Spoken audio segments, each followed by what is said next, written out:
other things. But this was for Christopher Gans, who did Brotherhood of the Wolf. He was doing a monster kung fu Thai flick.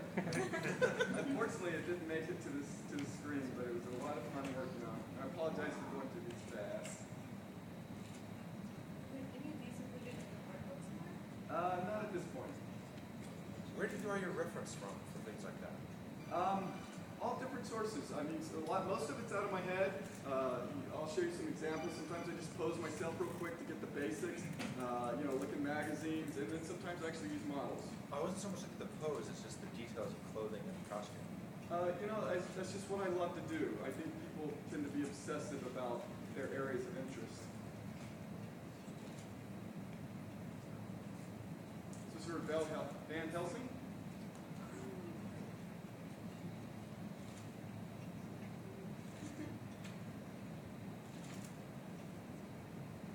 This is for John Carter Mars, which keeps getting canned, gets going, gets canned, going. So this assassin character. Tim Burton was trying to do Superman Lives or something way back with Nicolas Cage as Superman. That would have been something. But it was fun. I got to do these really more kooky things, which I enjoy a bit of cartooning. So they started the first Scooby-Doo movie, and they called me. When they first called me, I was really excited because I thought maybe they wanted me as Shaggy. But they didn't. They wanted me in all pictures. The first script was actually pretty good. It was a darker, it was sort of a little bit of an adult type of theme take on Scooby. But if anybody saw the movie, you could see they went the other way in the end. So the first demons were a little bit scarier, but the producers were like, no, this is too scary. Which is kind of funny. It's like, why did you call me for to do after? That's the evil demon Scooby.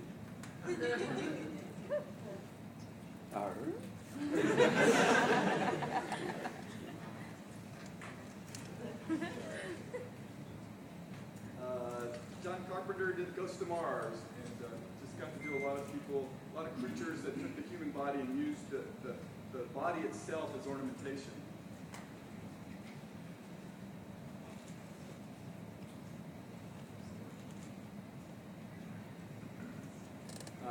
Dream project comes to me. Tim Burton's doing Sleepy Hollow.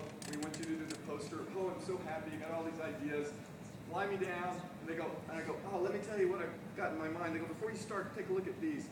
And they put down this stack of movie comps. And it's literally 200-300 of them. And they're good. I'm going through and it's like, oh, that's so clever. This is really cool. And I'm going, why am I here? And they go, well, the producer, the director, this person, that person, they can't agree on it, so we thought we'd bring you in.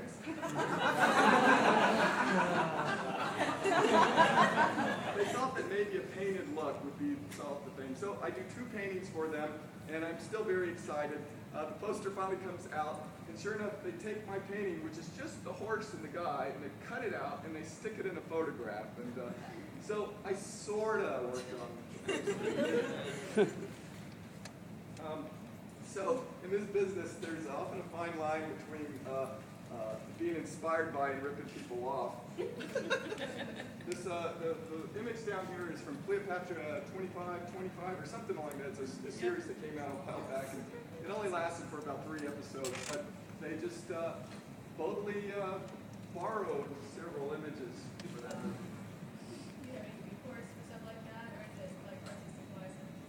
Yeah, there's plenty of recourse. In that case, at that time I was a bit more naive and I didn't pursue it. But recently this art book came out from Farscape, and I always knew that there was a lot of my work involved in that, the influence. And I have to tell you, I look at work and I'm inspired and I'm influenced all the time. So I'm very, very hesitant to say, oh, somebody's taken from me or borrowing and whatnot. It's all kind of coming together. But in this case, they actually made the mistake of printing a book with my images. You can see my images are on the right, and theirs are on the left, where they just sort of took my paintings and photoshopped a different head on them. And then we're foolish enough to print that. So I gave them a phone call, and let's just say it got resolved very quickly.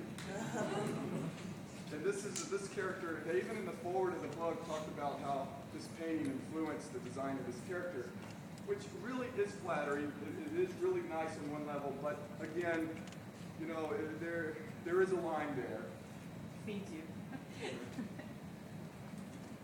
I'm going to go through sort of a